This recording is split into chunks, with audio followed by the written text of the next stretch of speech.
ఎవరో ఒక ఆవిడను ప్రోగ్రాంకు తీసుకువచ్చారు. ఆవిడ దాదాపుగా 6 లేదా 7 నెలలు, 8 నెలల క్రితం అనుకుంటా తన గొంతు పోగొట్టుకుంది. మంత్రాలను శ్రద్ధతో ఉచ్చరించాలి.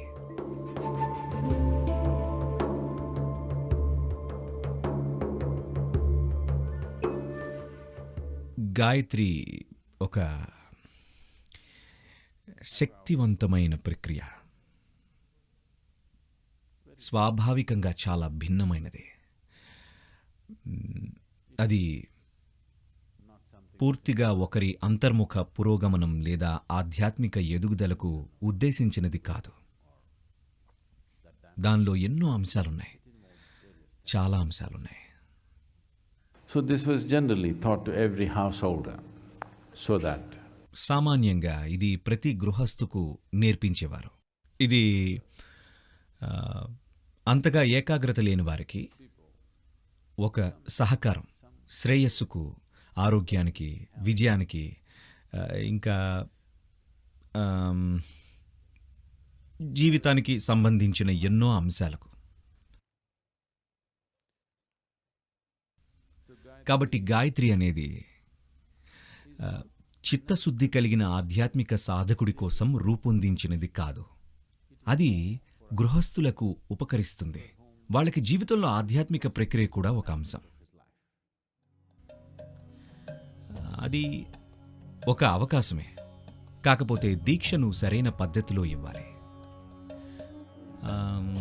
అలాంటివి మేము సాధారణంగా ఇక్కడ ఇవ్వము. ఎందుకంటే దేవిని మినహాయించి ఇక్కడ ఆధ్యాత్మిక ప్రక్రియ అంతా క్రతువులకు సంబంధించింది కాదు. ఒక ప్రక్రియను అంతర్ముఖం చేసుకోవడం అనేది మరింత అధునాతనమైనది, సూక్ష్మమైనది. కానీ మనం బయట చేసే ప్రక్రియల కంటే ఎంతో ఖచ్చితంగా పనిచేస్తుంది. మనం బయట ప్రక్రియలను అంతర్ముఖ పార్శ్వాలకు ఉపయోగించినప్పుడు అవి దేశకాల పరిమితులు మీద ఆధారపడతాయి. ఎప్పుడు పడితే అప్పుడు చేయకూడదు. గుర్తుంచుకోండి, మీరు 24 గంటలు ఆధ్యాత్మికంగా ఉండలేరు. ఎందుకంటే మీరు బయటి ప్రక్రియలో నిమగ్నమై ఉన్నారు. అది మంచి సహకారమే, మంచి సాధనమే. కానీ అది మంచి ఊతం, అంతవరకే. సహకారం గురించి చెప్పుకోవాలంటే సహకారం పొందడానికి ఎన్నో మార్గాలు ఉన్నాయి. అన్నిటికీ మించి ఇక్కడ ఎవరైతే మా నుంచి ఉపదేశం పొందారో వారికి సహకారాన్ని పూర్తిగా భిన్నమైన విధానంలో ఉంటుంది.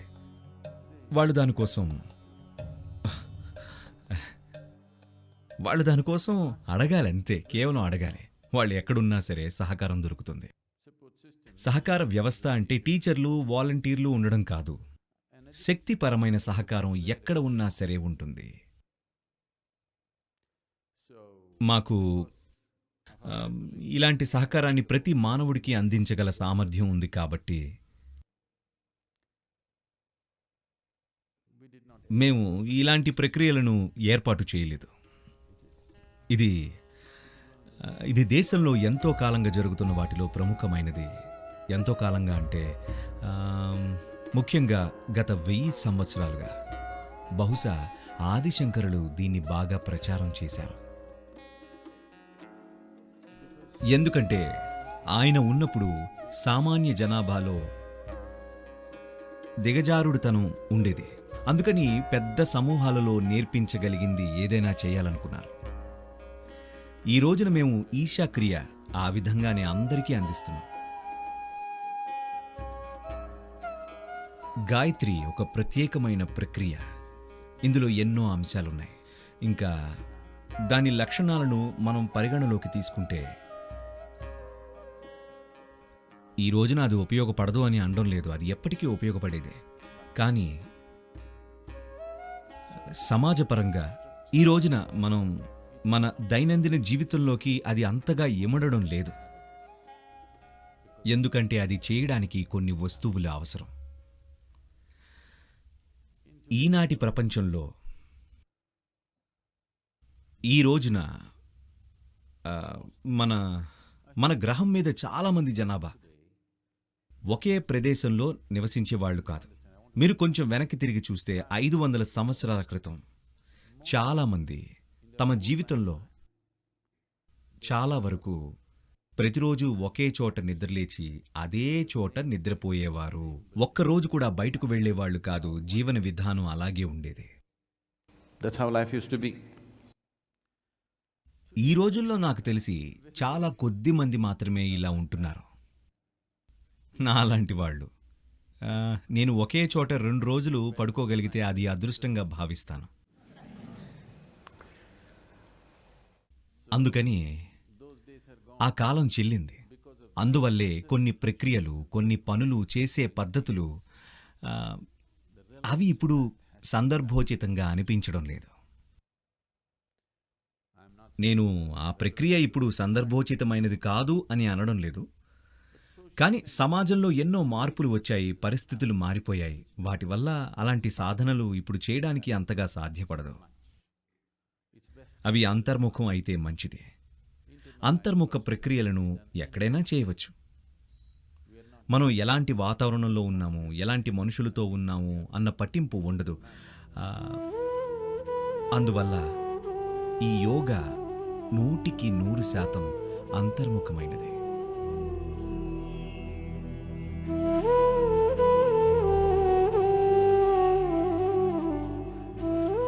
మీరు ఏదైతే గాయత్రి అని పిలుస్తున్నారో లేదా మరేదైనా సరే, దీన్నే మనం యోగాలో తంత్రయోగం అంటాం.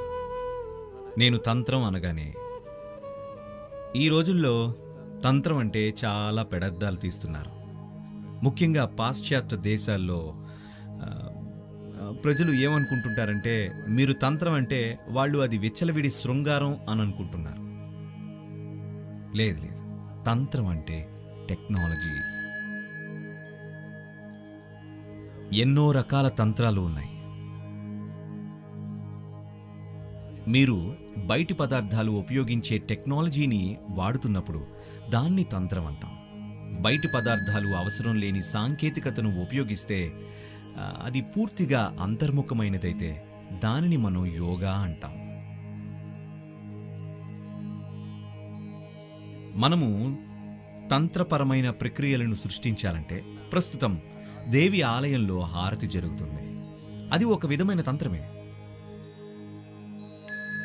ఒక పూజ జరిగితే అది తంత్రం, అభిషేకం జరిగితే అది తంత్రం. ఇది ఒక విధమైన ప్రభావాన్ని కలిగించడానికి ఉపయోగించే పద్ధతులు. కానీ ఇప్పుడు మీరు తంత్రం ఉపయోగించాలంటే మీకు దేవి రూపం కావాలి. ఎన్నో పరిమితులు ఉంటాయి ఇందులో. తంత్రం ఎప్పుడు ఉపయోగం అంటే, ప్రజలు వాళ్లకుగా వాళ్ళు ఏమీ చేయడానికి సిద్ధంగా లేనప్పుడు, ఎవరో ఒకరు వారికి అది చేసి పెట్టాలి అనుకున్నప్పుడు, అది ఎలా చేయాలో నేర్చుకున్న ఒక వ్యక్తి అందరికీ అది చేసి పెడతాడు. తంత్రయోగంలో ఉన్న ప్రమాదం ఏంటంటే దుర్వినియోగం. మన దేశంలో అద్భుతమైన తంత్ర సంప్రదాయం ఉండేది. గత 2 తరాల్లో అదంతా మనం పాడు చేసేశాం.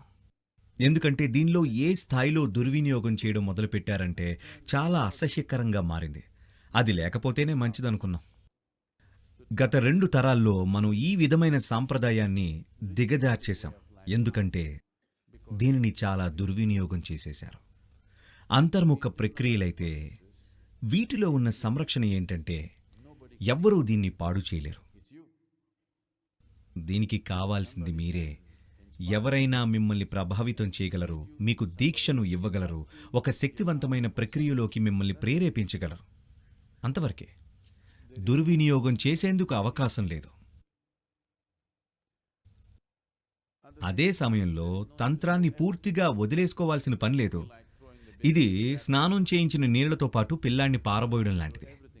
మీరు అన్నీ వదిలేసుకోవాల్సిన పని లేదు. జాగ్రత్తగా నిర్వహిస్తున్న తంత్రం మంచిదే. మీకు ఉన్న ఈ మూర్ఖపు ఆలోచన తొలగించాలన్నది నా ప్రయత్నం.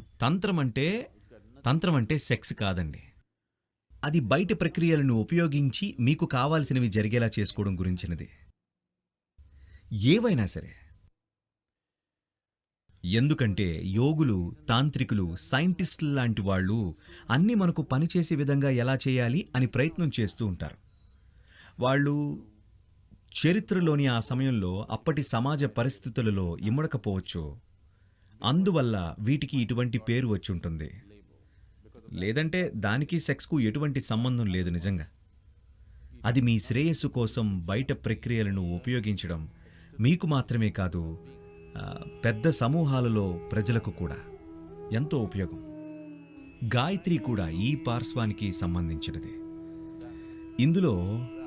ఇందులో పొరపాటు ఏమీ లేదు. కానీ అది ఈ రోజుల్లో ఎంతవరకు చేయగలం అన్నదే ప్రశ్న. మంత్రాలు ఎంతో శక్తివంతమైన ప్రక్రియలు, కానీ వాటిని సవ్యంగా ఉపయోగించాలి. సవ్యంగా దీక్ష తీసుకోవాలి. వీటిని, ఈ శబ్దాలను సరిగ్గా ఉపయోగించకపోతే చాలా సమస్యలు కలుగుతాయి. ఒకసారి నేను అమెరికాలో ఉన్నాను. ఎవరో ఒక ఆవిడ ప్రోగ్రాంకు వచ్చారు. అది 7 రోజుల ప్రోగ్రాం.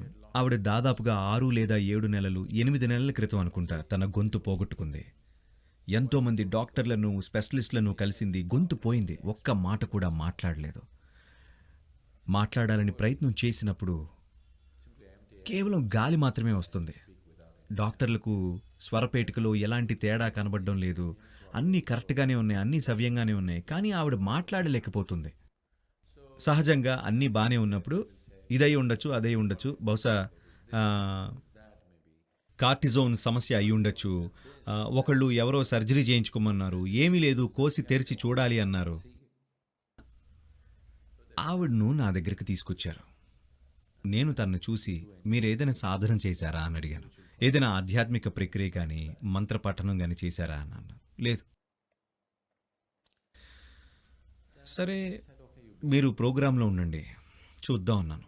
1 రోజు, 2 రోజులు, 3 రోజులు అయ్యాయి. ఆవిడకు ఆందోళన పెరిగిపోతుంది. ఎందుకంటే ఆమెకు గొంతు రావడం లేదు. నేనేమో ఆవిడ స్వరపేటిక గురించి ఒక్క మాట కూడా మాట్లాడలేదు. కాబట్టి 4వ రోజుకి ఆమెకు చాలా ఆందోళనగా ఉంది. ఆవిడ మళ్ళీ నా దగ్గరికి వచ్చింది. నేను మళ్ళీ అడిగాను ఆవిడను, మీరు ఏదైనా మంత్రం చదివారా? ఎందుకంటే తనని చూసినప్పుడు ఏదో ఒకటి చేసి ఉంటుంది అనిపించింది. నాకు చాలా స్పష్టంగా తెలుసు తను ఏదో చేసింది. అబ్బే, ఆవిడ లేదు అంది. అప్పుడు నేను, మీరు ఏదైనా మంత్ర ప్రభావంలో ఉన్నారా అని అడిగాను. ఎక్కడైనా శక్తివంతమైన మంత్రాలు ఉచ్చరిస్తున్న చోటుకి వెళ్ళారా? వాటి ప్రభావం నీ మీద పడిందా అని అడిగాను. అబ్బే, లేదండి అని అన్నారు. చివరి రోజు తను చాలా ఆందోళన పడుతుంది. నేను మళ్ళీ ఆమెను కలిసి, చూడండి, మీరు ఏదో చేసుంటారు, లేకపోతే ఏదో మంత్ర ప్రభావం మీపై ఉండి ఉంటుంది. మీరు గత సంవత్సరంన్నరలో ఏం చేశారో చెప్పండి, ఎక్కడికి వెళ్ళారు అని అడిగాను. అప్పుడు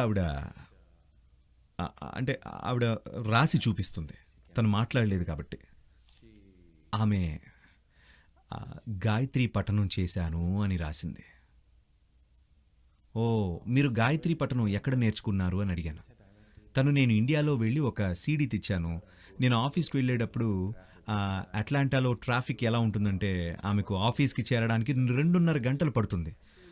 ఇలా ట్రాఫిక్లో తను చిక్కుకున్నప్పుడు ఇలా చేస్తుంది గాయత్రి. ట్రాఫిక్ మళ్ళీ ఖాళీ అయినప్పుడు గాయత్రిని వదిలేస్తుంది. ఆవిడకు కుదిరినప్పుడు ఆ సీడీతో పాటు తను కూడా అంటుంది. తను అమెరికన్ కదా, తను ఆ మంత్రాన్ని ఎలా ఉచ్చరిస్తుందో మీకు తెలుసు. మనకు తెలీదు, ఆ సీడీలో తప్పులు ఉండొచ్చేమో. పైపెచ్చు ఆవిడ అమెరికన్. ఆవిడకు సంస్కృత పదాలు తేలిగ్గా రావు కదా. లేదు, నేను అమెరికన్ల గురించి విమర్శించట్లేదండి. మీరేదైనా ప్రాంతీయ భాష మాట్లాడకపోతే మీకు సంస్కృత భాష ఉచ్చరించడం చాలా కష్టమవుతుంది. అప్పుడు నాకు ఈ గాయత్రి ఉచ్చరించడంలో ఆమె పొరపాటు చేసింది అని అర్థమైంది. నేను ఇలా అన్నాను, ఏమండి, మీరు 3 నెలల పాటు మాతో పాటు వచ్చి ఇండియాలో ఉంటే మేము ఒక ప్రయత్నం చేస్తాం, కానీ ఖచ్చితంగా ఏమీ చెప్పలేం, కేవలం ప్రయత్నం చేస్తాము అన్నాను. ఆమె ఇక్కడికి వచ్చింది. ఆమెకు ఒక ప్రక్రియ ఇచ్చాము. 3 నెలల్లో ఆమెకు దాదాపు 70% తన గొంతు తిరిగి వచ్చింది. ఇంకా 30% రాలేదనుకోండి. ముందు నేను ఆమెను, మీరు మాట్లాడాలని ప్రయత్నం చేయవద్దు అని అన్నాను. ఈరోజు మొత్తం మీద 1 గంట సేపు మాట్లాడచ్చు, మిగిలిన రోజంతా మాట్లాడకూడదు. మెల్లిగా ఆమె మెరుగుపడింది. అయినా సరే ఆమె కొద్దిగా భావోద్రేకాలకు లోనైతే గొంతు పోతుంది. If she gets little emotional excitement, voice will go. ఒక సంవత్సర కాలంలో దాదాపు 90% గొంతు ఆమెకు తిరిగి వచ్చింది. కానీ కోపం వచ్చినప్పుడు మాత్రం గొంతు పోతూ ఉంటుంది. నేనది మంచిది అని చెప్పాను. అది అలానే ఉండనివ్వండి అని చెప్పాను. మీకు కోపం వచ్చినప్పుడు గొంతు పోతుంది కాబట్టి కనీసం తప్పుడు మాటలు మాట్లాడరు కదండి, తప్పుగా మాట్లాడరుగా. కాబట్టి 3-3.5 సంవత్సరాల కాలంలో ఆవిడ పూర్తిగా కోలుకుంది. చాలా అరుదైన క్షణాల్లో మాత్రం పోతూ ఉండేది. కానీ దాదాపుగా 99% ఆమె గొంతు తిరిగి వచ్చేసింది 3-3.5 సంవత్సరాల కాలం సాధన తర్వాత. మంత్రాలను శ్రద్ధతో ఉచ్చరించాలి, సరైన సూచనలతో సరైన మార్గదర్శకత్వంలో జరగాలి.